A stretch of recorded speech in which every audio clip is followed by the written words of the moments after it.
Dito ako sa Family Dollar Tree. Ganda nito.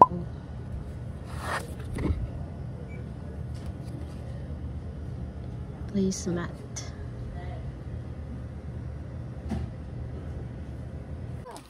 I got glasses at home.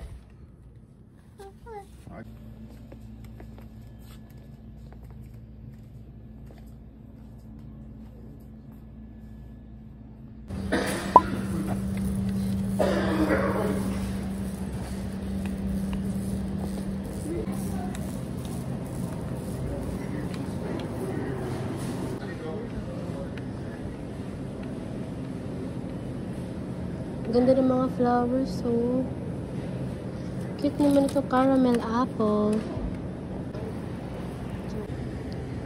Kukuha tayo ng tomato.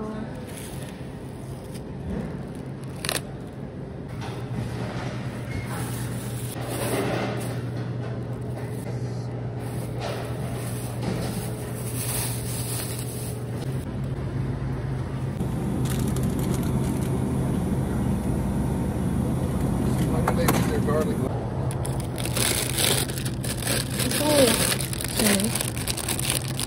I'm still cold.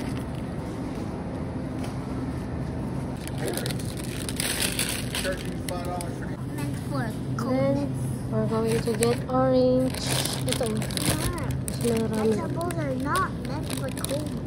Okay.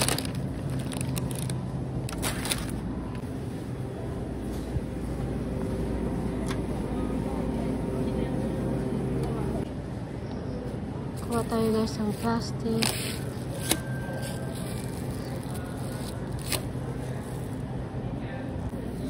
Bell pepper. These like hot peppers, you stuff those. That's these you stuff too. These Hungarian peppers or those. Oh my god, you stuff them with cheese and chicken. Yeah, just get $100. Then guys, kukuha tayo ng onions. Kuha.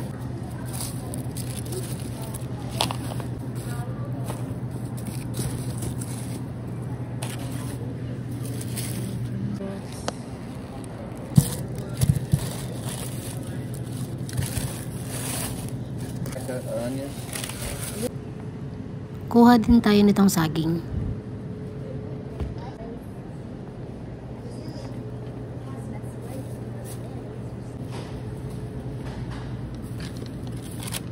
So here's what we do now.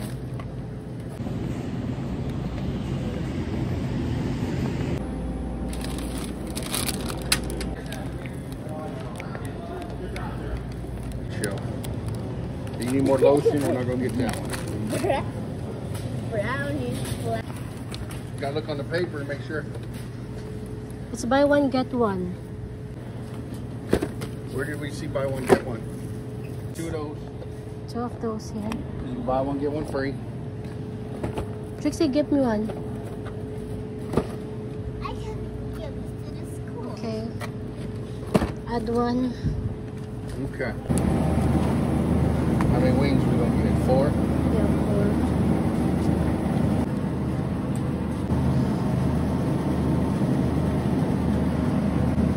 Is this the one? For the ribs? They don't have it here. Meron silang corned beef pala dito, pero kuha muna tayo ng dalawang. Take this one.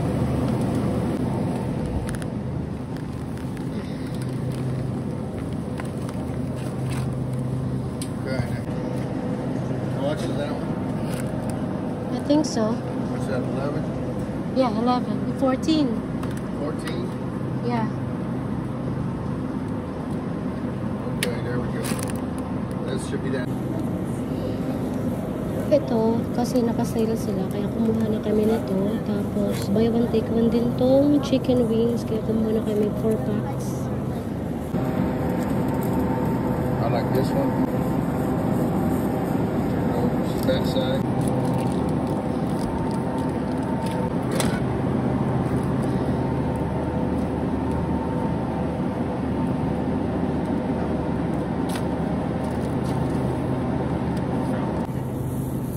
just have to use some of the ones. Kuha din tayo ng Tropicana. It says on Tropicana, it says So cold. grade A, 68. Got them. I got it right here, Bo. Oh, okay.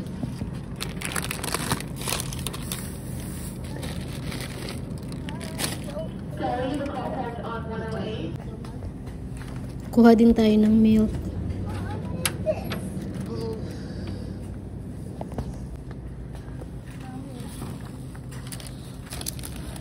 Hindi tayo. It is family size. Maybe this is. Meron na tayong ano eh, downy. Wait. Kasi Scrubby Mommy. I like this. It's color pink. How much is this? Scrubby daddy, scrubby daddy, scrubby mommy. What's the price? $2 $4 each. Kuha tayo ng Zone Rocks. Dalawa na to. Ito na yung kunin natin. Here. Ito yung gustong gusto ko. Sikat na sikat to sa YouTube. Kaya bumili ako. Pero nasa $4. Okay na din.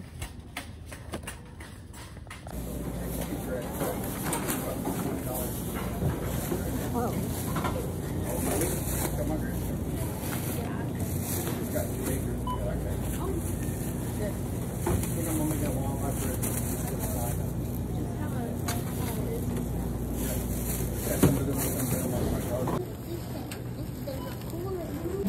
Outside. Tara kami sa labas. Grabe ang init.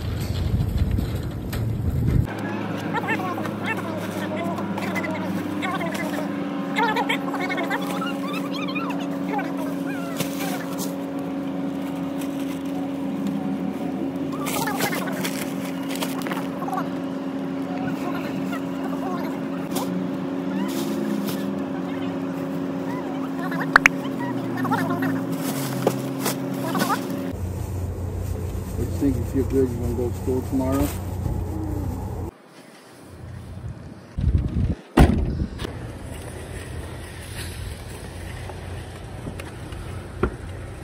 That's right.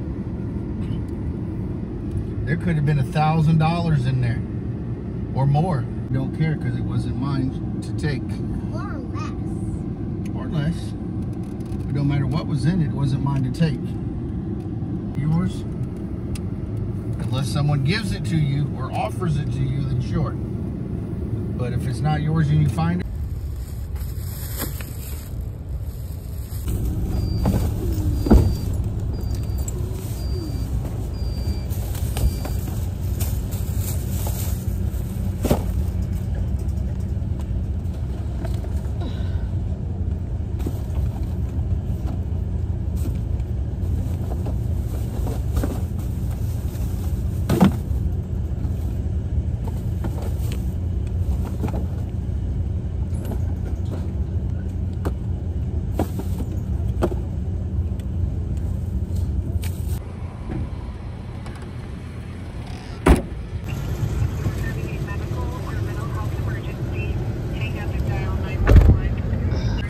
this number because I had a question about my refill.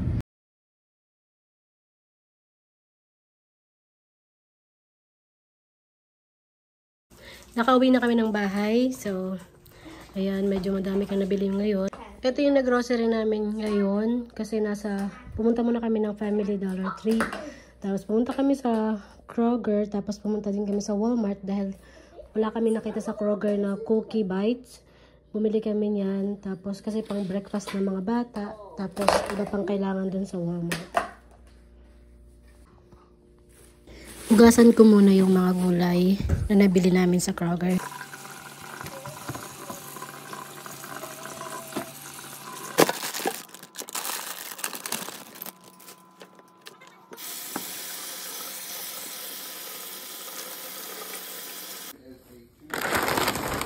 Ilagay ko muna yung cereals sa pantry kasi medyo nakaka-aberya dito sa kusina. mamaya ko na lang yan o bukas ko na lang sila ayusin. Pagdaan namin kanina sa Walmart, talagang shinure ko na makakabili ako ng gamot for emergency katulad nitong Tylenol kasi kapag lalagnatin yung mga bata, tapos kapag may mga stomach ache, yung mga pain relief, ito yung mga sinigurado ko na meron kami.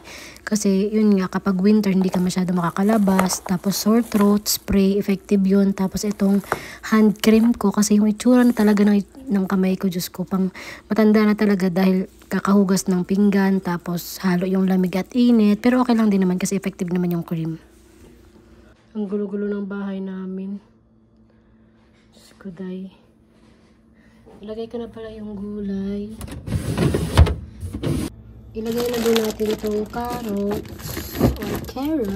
Charot.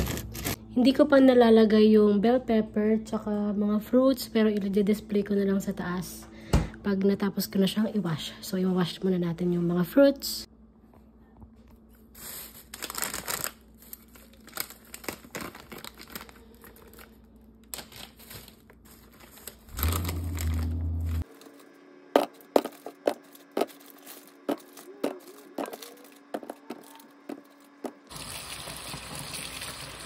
Then, para mailagay na natin sa ref.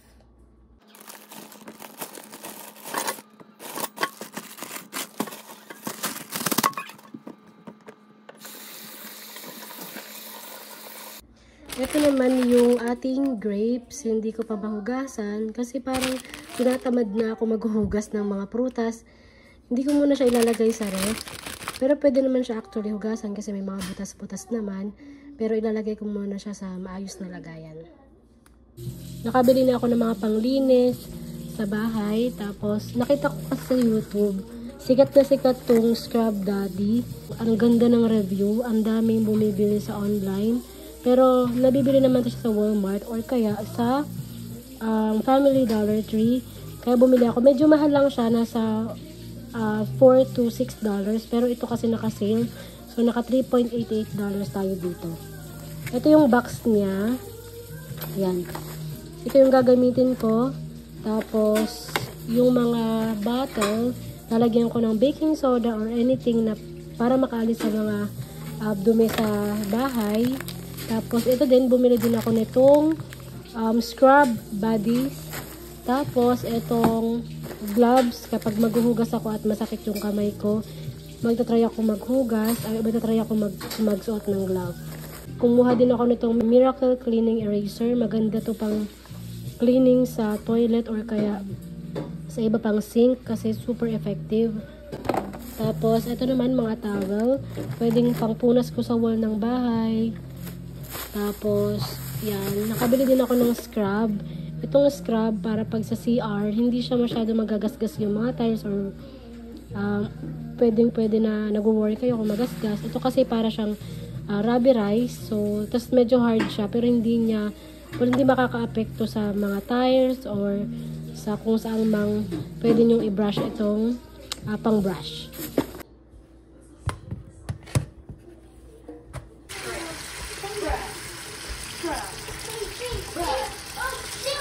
Pabalik na ako dun sa bahay.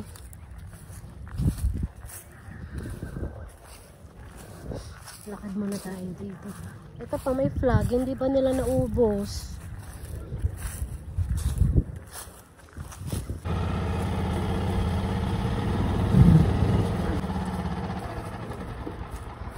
Hey, Mama. Good job. Where's Ate Chloe? Ate Chloe, good job. Where's your flag? Moving. Good job.